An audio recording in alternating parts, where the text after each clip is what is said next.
Hi, I'm Reb Myron. I'm a minister to Pathways of Light, and I've been a Course in Miracles student for 43 years. I'm going through the lessons again this year, asking Jesus to clarify for me, and then I write from that clarity. And that's what I'm sharing with you today. So let's get started. We're in the second half of the lessons, and we're on the um, topic we're using right now is number 6. What is the Christ? We just finished with what is the body. So Christ is God's Son, in God where he was established, forever unchanged.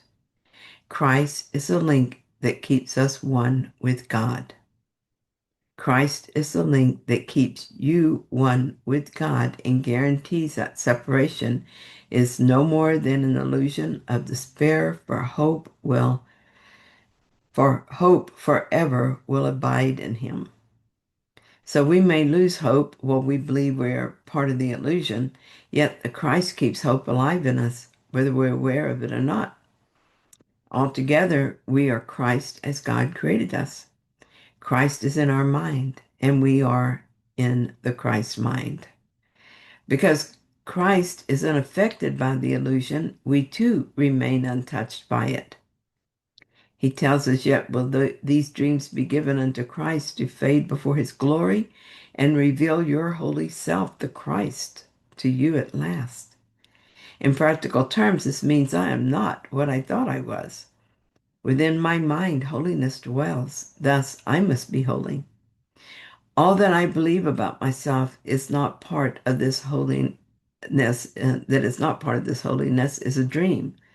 When I awaken, as with all dreams, its apparent effects will dissolve. I am as God created me, and I am safe.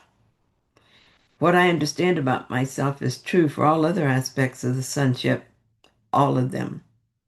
If I think anyone stands outside the grace of God, outside Christ, I am still dreaming.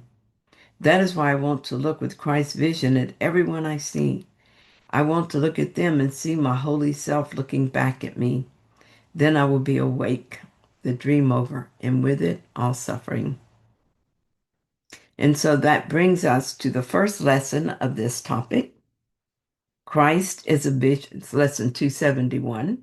Christ is a vision I will use today.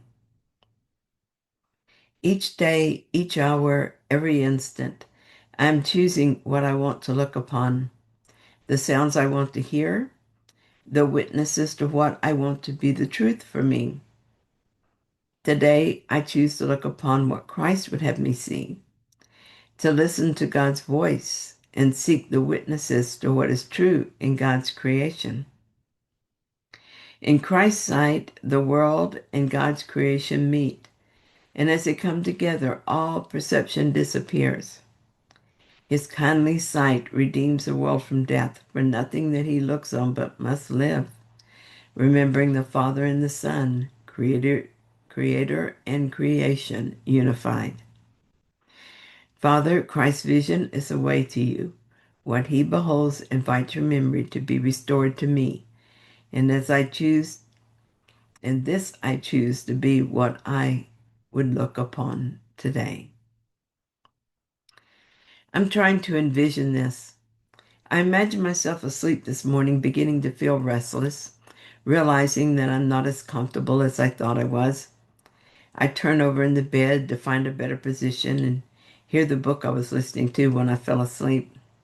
Ah, a clue that begins to penetrate the sleep and reminds me to wake up. There was a whole story going on, a whole world in which the story played out. But as I began to wake up, the story and the place began to unravel. And as I opened my eyes, the last vestige of the dream faded. What I saw with my eyes became reality for me, and it was very different. Yet I don't question it and accept the dream was not real. It disappeared in the light of morning. And this is a good metaphor for what is happening to me now. I've gone to sleep and dream of being Myron on all sorts of adventures. I've done this many times, and in the past, when I woke up, as all dreamers must, It was a surprise, maybe even a shock. This time it's different. I have found many clues within the dream that are gently awakening me, not just to the end of this dream, but to the end of all dreams. In the dream of Myron, I found A Course in Miracles, which provided all the information I needed to convince me that I'm dreaming and that I can wake up from the dream. As I used this information, my mind began to change. My inner eye began to glimpse light beyond the dream. That light dispelled the darkness I was viewing and encouraged me to continue my study and practice. I was learning that I could choose to stay asleep or to wake up. It was up to me, and my daily decisions were the way I made those choices. The more often I chose a loving response rather than the fearful one, the more light there was in my mind. I learned that God speaks to me all through the day and that I could learn to hear him. Like the inner eye showing me the light, the inner ear hears God's voice. I also learned that the everyday chatter in the mind is part of the dream. I recognize it as the ego, the self that wants a dream to continue. I also know that I am not under the ego's control. I don't have to believe its dark and frightening proclamations.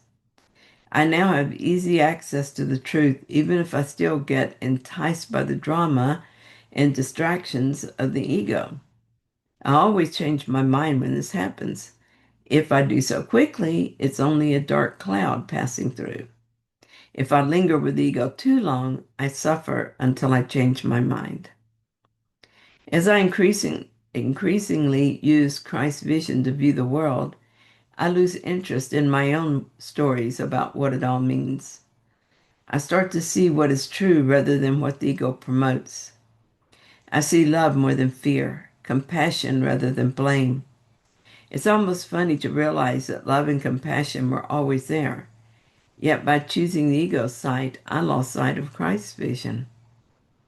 Jesus tells us this: in Christ's vision, the world and God's creation meet, and as they come together, all perception disappears. Let us today choose to see what Christ's vision shows us, rather than the hate and anger that the ego offers.